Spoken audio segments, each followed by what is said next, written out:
Negua da hibernazio garaia, baina ba alda hartzi gurean, hartza Euskal Herrian 8 datutan.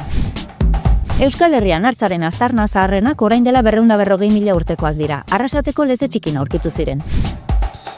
Hartz arrea izan da azken 1000 urtekoetan gurean bizi izan dena, gizakiek ekain zein isturitzeko leizeetako hormetan marraztu zituzten. Hartza inauterietako pertsonaia garrantzitsua da Arizkun, Ustaritz edo Zubietan, haren esnatzeak udaberriaren etorrera simbolizatzen du. Bizkaiko azken hartza Urkiola inguruan harrapatu zuten 1871ko abenduan, mendeetako izaren ostean Pirinioetan gutxi batzuk iritsi ziren 20. mendera.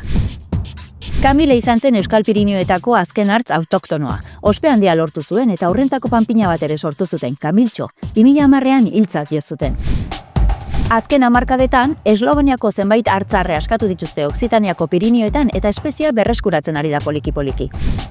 2024an Esloveniatik ekarritako Sorita hartzaren kume bat filmatu zuen basozainen kamera batek Nafarroako Erronkari barrean. Gaur egun 10 hartz daude mendebaldeko Pirinioetan, Biarno, Aragoi eta Nafarroa artean.